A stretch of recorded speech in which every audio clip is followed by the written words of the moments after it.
Hello friends, welcome to English Shorthand class. Ready? 1, 2, 3, start.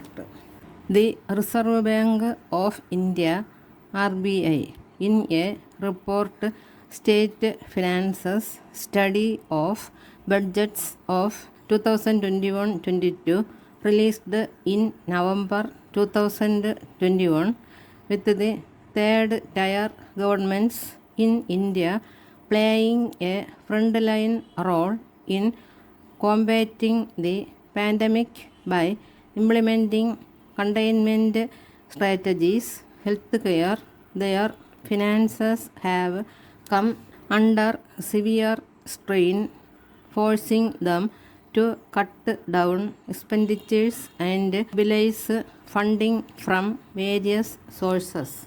The RBI further commented that the functional autonomy of civic bodies must increase and their governance structure strengthened. This could happen by empowering them financially through higher resource availability. It is interesting that the RBI did echo the recommendations of the 50th Finance Commission report on local bodies that emphasized city governance structures and financial empowerment. The addition in the RBI report is from the praxis and the objective reality from during the novel coronavirus pandemic, which continues even now. However, there is only partial truth in the report. The emphasis is on resource availability, but how this will happen is not highlighted. At the most, it speaks only about generating more resources at the local level. The essence, while correctly identifying the role of the city governments in meeting the challenges the pandemic has thrown up, the report also points to the training of resources. An RBI survey of 221 municipal corporations revealed that more than 70% saw a decline in revenues. In contrast, their expenditure rose by almost 71.2%.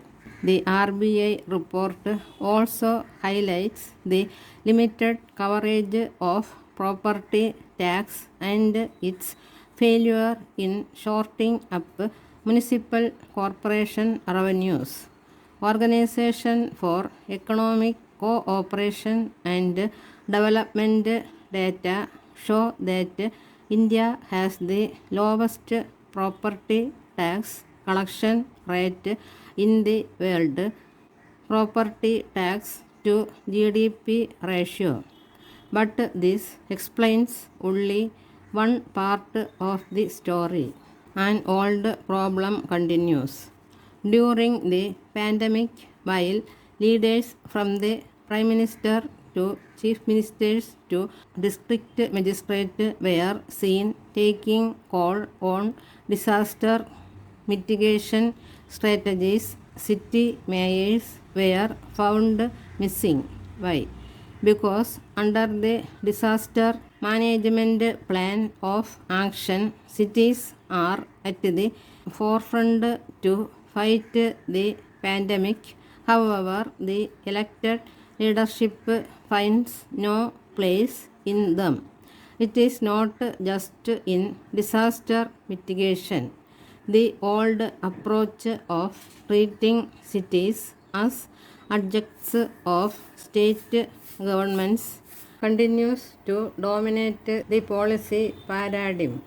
The general approach towards urban empowerment has remained piecemeal in India. Urban development is a state subject which is more linked to political and democratic movements in states. The first intervention to understand the urban and plan with a pan-Indian vision took place in the 1980s when the National Commission on Urbanization was formed with Charles Cora as its chairperson. Another important intervention was in the first half of the 1990s with the Constitution 73rd and 74th Amendments. The latter refers to urban reforms empowering urban local bodies to perform 18 functions listed in the 12th schedule. But this was also the period of neoliberal reforms, so the generation of own resources and a slow withdrawal of the state could be witnessed. Though the democratic transfer of 18 subjects was an important element and necessary, there was, however, no mention of financial empowerment. It was linked more to the idea of competitive sites to attract investments in the urban centers by making their structures and land laws flexible.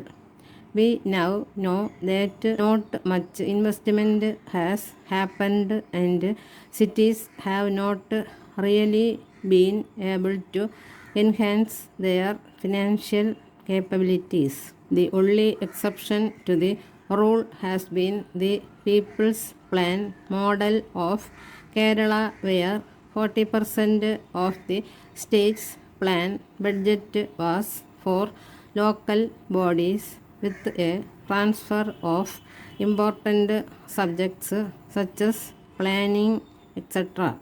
This paved the way for a new dimension to urban governance.